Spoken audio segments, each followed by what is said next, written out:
Hi there, this is Art and Such with part 2 of my Rainbow Loom tutorial for Jughead from the Archie comics. In part 1 we got our body ready and our crown, and those should both be handy on a hook or just near the bottom of your loom. We're going to make the head now. So we're taking 2 black bands for the hair, coming from the top center peg to the top right peg, and 2 from the top center peg to the top left peg.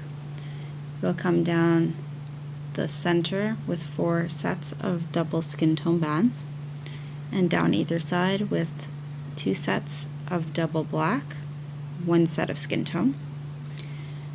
And you'll be taking 2 skin tone bands and coming from your 4th peg on the side to your 5th in the center, and repeating that on the other side.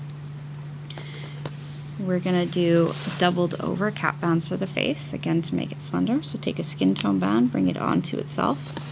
You'll have 2 loops there, and we'll place this from our 4th peg to our 4th peg and up over the center 4th, and repeat this on the 2 sets of pegs above.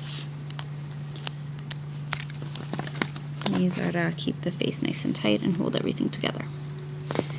We can add our body. Take your neck bands, and those are coming off your hook and onto the peg. The 5th peg in the center.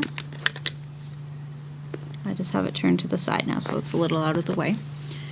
For the nose, I'm taking a single band, wrapping it about 4 times onto my hook. You can do it more if you like. And we'll put it onto a doubled over single.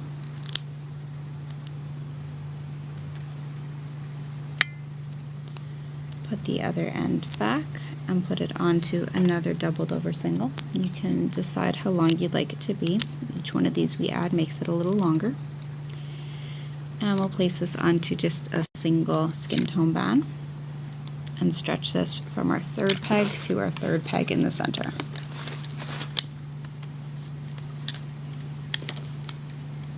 Try and get it sort of centered out there. For the eyes, I'm going to use another of Kate Schultz's tricks and take a single, twist it a couple of times. You can see it's sort of twisted in the middle now. We'll pull this from our 2nd peg to our 2nd peg to keep our little eyes from sinking in too much. As I said, I'm using some small round white beads, so I'll be threading those onto threading those onto a single skin tone. If you're using beads with larger holes, you might be able to do this right from your hook, and if you're using bands, that you should be able to do right from your hook by twisting it on and threading it straight onto your band. As it is, I have some really small holes, so I'm using dental floss. You can use a twist tie or something else instead as another alternative. What you'll do is thread through both your beads, thread through your band, pull your band back over, and thread backwards through both of your beads. It can be a little bit tricky. Try and do this in one shot here.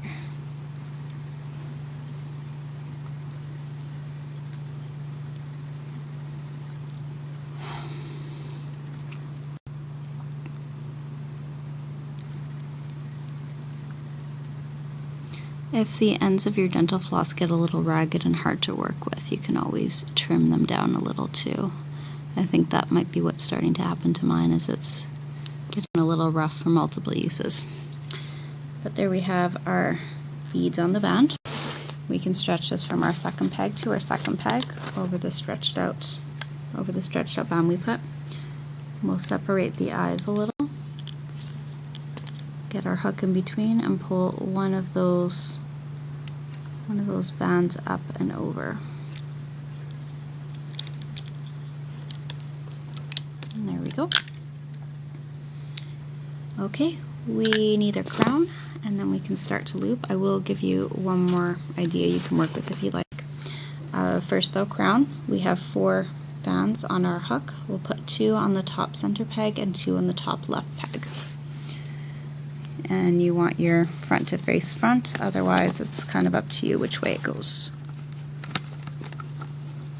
Or which two bands go on which. I mean, you'll have to sort out which side looks best to you and arrange it accordingly. There we go.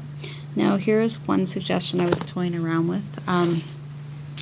You can see I added in a little tuft of hair at the end, but if you want a little bulb of hair instead, what you can do is take a single band, wrap it onto your hook 4 times, and pull it to a doubled over single.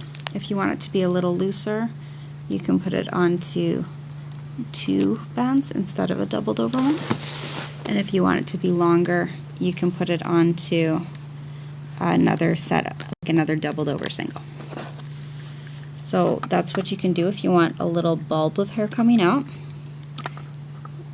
One band wrapped several times onto your hook, about 4 times, pull it onto a doubled over single, place it on that right top peg, and that will make it bulge out a bit. I toyed around with the idea a little. I don't know if I cared for it so much, but you might find that that's preferable for you. Or what I'm doing now is coming under the neck, the neck band, and I'm going to start to pull the bands back to where they came from, starting with the top. The top 2 from me are coming to the to the left. So I reach under, I get my top 2, I pull them to the side. I'm going to find the next 2, and they should be coming to the right side now. If it's easier, you can grab them one at a time. And our last 2 are coming straight up. I'm going to loop up the center and then loop up either side and connect them in the middle. So again, if you're a bit faster than me, you can fast forward a couple minutes. We're just going to do a straight looming process here. Now we come back and to the sides. This is the 4th peg on the side. I'm reaching under and taking the bottom 2 bands up. And watch out, because your securing bands are going to be really tight here, all your caps. But we're just grabbing the bottom 2 bands out of each set. When you get to the end, you want to find the 2 which are coming from the center. I'll just pull them out a little to see them better. Comes in front of the crown and onto the top. We'll loop up the other side.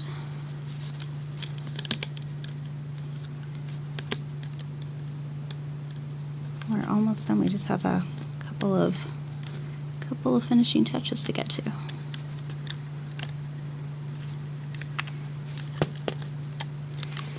I'm taking just a single black band, and I'm going to take my hook through the bands on the top peg, pull my black band up and through,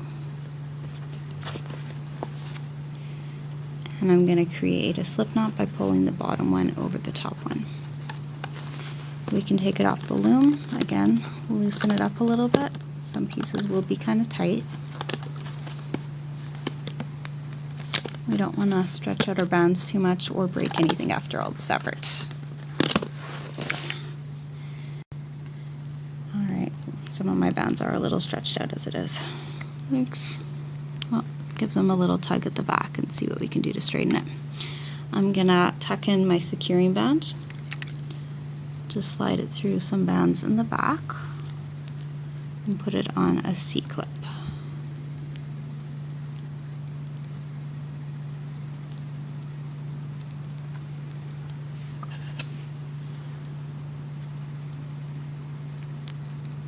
I'll tuck this in under another band just to hold it steady there.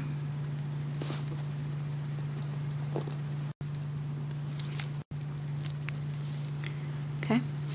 For the eyes, you can take a black marker and draw on a couple of little circles. My circles are getting bigger than I intended, but that's okay. He'll just have really big eyes, this Jughead. Sometimes you can draw the eyes on before you place your beads on, but that doesn't always work out well. Just because you have to then turn the eyes where you want them. So 2 more details. We're going to make the little tuft of hair. 2 black bands. This part's really easy. Put your hook through a couple of bands near the top. I'm going to grab these top 2 and I'll pull my black bands through, put the other end on, pull the bottom ones over the top ones, and we'll get a really good slip knot. Make it nice and tight, and you can trim these bands to whatever length you like. And the last thing, if you are inclined to make a mouth, I tried it out a little, I didn't like it, but if you do want that, you can put your hook through the face in the lower part, put your mouth color band on, pull it through, and come back through the face on the other side. You can make it a lopsided mouth, or a straight mouth, or a long mouth, or a short mouth, depending how far across you place it. We'll pull this back to the back again, and you can secure this with a C-clip or on another band. You can make just a slip knot or tie it in elsewhere. As I said, I think the mouth detracts a little bit. You can even make it a smaller mouth. I don't know. I think Jughead's kind of nice without it. But that's your choice. And I think we're done. So there is our Jughead. And I thank you for watching, and I hope you'll have a look at some of the rest of my Archie characters.